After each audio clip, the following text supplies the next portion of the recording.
ಪ್ರತಿಯೊಬ್ಬರಿಗೂ ಕೂಡ ಶಿಕ್ಷಣ ಸಿಗಬೇಕು, ಶಿಕ್ಷಣ ಅವರ ಹಕ್ಕು ಅಂತ ಹೇಳಿ ನಾವು ಕೆಲಸ ಮಾಡ್ತಾ ಇದ್ದೀವಿ. ಅದ್ರ ಜೊತೆಗೆ ನೀವೆಲ್ಲ ಕೂಡ ಫೋಟೋಗಳನ್ನ ಇಡ್ತಿದ್ದೀರಾ.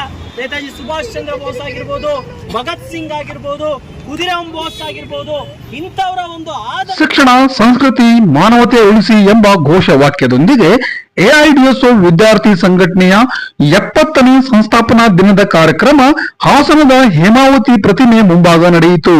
ಈ ಸಂದರ್ಭದಲ್ಲಿ ಎಐಡಿಎಸ್ಒ ರಾಜ್ಯ ಖಜಾಂಚಿ ಸುಭಾಷ್ ಅವರು ಮಾತನಾಡಿ, ಎಐಡಿಎಸ್ಒ ವಿದ್ಯಾರ್ಥಿ ಸಂಘಟನೆಯು ಕಳೆದ 70 ವರ್ಷಗಳಿಂದ ಸಾರ್ವಜನಿಕ ಶಿಕ್ಷಣ ಉಳಿಸಲು ನಿರಂತರವಾಗಿ ವಿದ್ಯಾರ್ಥಿಗಳ ಸಮಸ್ಯೆಗಳ ವಿರುದ್ಧ ರಾಜಿ ರಹಿತ ಹೋರಾಟ ಸಂಘಟಿಸುತ್ತಾ ಬಂದಿದೆ. ವಿದ್ಯಾರ್ಥಿಗಳ ಹೋರಾಟದಿಂದಾಗಿ ಹಲವು ನ್ಯಾಯಯುತ ಬೇಡಿಕೆ ಈಡೇರಿದೆ. ಈ ದೇಶದಲ್ಲಿ ಹುಟ್ಟಿದ ಪ್ರತಿಯೊಂದು ಮಗುವಿಗೂ ಯಾವುದೇ ತಾರತಮ್ಯವಿಲ್ಲದೆ ಶಿಕ್ಷಣ ದೊರೆಯಬೇಕು ಹಾಗೂ ಪಡೆಯುವ ಶಿಕ್ಷಣವು ಧರ್ಮ ನಿರಪೇಕ್ಷ, ವೈಜ್ಞಾನಿಕ, ಪ್ರಜಾತಾಂತ್ರಿಕವಾಗಿ ಇರಬೇಕು ಎಂಬ ಮಹಾನ್ ಧ್ಯೇಯದೊಂದಿಗೆ ಎಐಡಿಎಸ್ಒ ಇಂದು ಎಲ್ಲಾ ರಾಜ್ಯಗಳಲ್ಲಿ ನಿರಂತರವಾಗಿ ಮುನ್ನಡೆಯುತ್ತಿದೆ ಹಾಗೂ ಸಕ್ರಿಯವಾಗಿ ವಿದ್ಯಾರ್ಥಿಗಳನ್ನು ಸಂಘಟಿಸುತ್ತಿದೆ. ಸಂಘಟನೆಯ ಕರೆಗೆ ಹೋಗೊಟ್ಟು ಲಕ್ಷಾಂತರ ವಿದ್ಯಾರ್ಥಿಗಳು ಎಐಡಿಎಸ್ಒ ವಿದ್ಯಾರ್ಥಿ ಸಂಘಟನೆಯ ಸದಸ್ಯತ್ವ ಪಡೆದುಕೊಳ್ಳುತ್ತಿದ್ದಾರೆ. ನಮ್ಮ ಸಮಾಜವು ಇಂದು ಅತ್ಯಂತ ತೀವ್ರ ಸಾಂಸ್ಕೃತಿಕ ಬಿಕ್ಕಟ್ಟು ಎದುರಿಸುತ್ತಿದೆ. ಉನ್ನತ ನೀತಿ ನೈತಿಕತೆ ಕುಸಿದಿದೆ. ಸುತ್ತಮುತ್ತಲಿನ ವಾತಾವರಣ ಕಲುಷಿತಗೊಂಡಿದೆ. ಇವೆಲ್ಲವೂ ವಿದ್ಯಾರ್ಥಿಗಳ ಮೇಲೆ ಪರಿಣಾಮ ಬೀರುತ್ತಿವೆ. ಈ ಸಾಂಸ್ಕೃತಿಕ ಅಧಪತನದ ಮಹಾಮಾರಿಯ ವಿರುದ್ಧ ಸಮರ ಸಾರಿ ನೇತಾಜಿ ಭಗತ್ ಸಿಂಗ್ರಂತ ಸ್ವತಂತ್ರ ಸಂಗ್ರಾಮದ ಕ್ರಾಂತಿಕಾರಿಗಳು ಹಾಗೂ ನವೋದಯದ ಹರಿಕಾರರ ಉನ್ನತ ಚಿಂತನೆಗಳನ್ನು ಎಐಡಿಎಸ್ಒ ವಿದ್ಯಾರ್ಥಿ ಸಂಘಟನೆ ಎಲ್ಲೆಡೆ ಹರಡುತ್ತಿದೆ.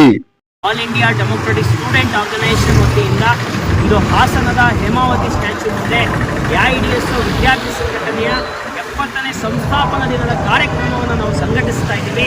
ಇವತ್ತು ಶಿಕ್ಷಣ ಅನ್ನೋದು, ಸಂಸ್ಕೃತಿ ಅನ್ನೋದು, ಮಾನವೀಯತೆ ಅನ್ನೋದು ಉಳಿಬೇಕು. ಇವತ್ತು ಎಲ್ಲರಿಗೂ ಕೂಡ ಶಿಕ್ಷಣ ಸಿಗಬೇಕು. ಸರ್ಕಾರಿ ಶಾಲಾ ಕಾಲೇಜುಗಳು ಉಳಿಬೇಕು. ಇವತ್ತು ಎಲ್ಲ ವಿದ್ಯಾರ್ಥಿಗಳಿಗೂ ಕೂಡ ನ್ಯಾಯಯುತವಾಗಿ ಬರಬೇಕಾಗಿರುವಂಥ ವಿದ್ಯಾರ್ಥಿ ವೇತನ ಬರಬೇಕು ಅಂತ ಹೇಳಿ ಆಗ್ರಹಿಸಿ ನಾವು ಇವತ್ತು ಸಂಸ್ಥಾಪನಾ ದಿನದ ಒಂದು ಸಂದೇಶವನ್ನ ಇವತ್ತು ದೇಶದ ಮೂಲೆ ಮೂಲೆಗೆ ನಾವು ತಗೊಂಡು ಹೋಗ್ತಾ ಇದ್ದೀವಿ. ಸ್ನೇಹಿತರೆ, ಇವತ್ತು ನೀವೆಲ್ಲ ಕೂಡ ಗಮನಿಸ್ತಾ ಇದ್ದೀರಾ, ಚಿಕ್ಕ ಚಿಕ್ಕ ಹೆಣ್ಮಕ್ಳ ಮೇಲೆ ಅತ್ಯಾಚಾರಗಳಾಗ್ತಾ ಇರೋವಂಥದ್ದು, ಹಾಗೇನೆ ಸರ್ಕಾರಿ ಶಾಲಾ ಕಾಲೇಜುಗಳು ಮುಚ್ಚೋಗ್ತಾ ಇರೋವಂಥದ್ದು, ವಿದ್ಯಾರ್ಥಿ ವೇತನ ಸಿಗದೇ ಇರೋವಂಥದ್ದು, ಈ ಎಲ್ಲ ಸಮಸ್ಯೆಗಳು ಹೊರಟೋಗ್ಬೇಕು ಅಂತ ಹೇಳಿ ಶಿಕ್ಷಣ, ಮಾನವೀಯತೆ, ಒಂದು ಉನ್ನತವಾದಂಥ ಸಂಸ್ಕೃತಿ ಉಳಿಬೇಕು.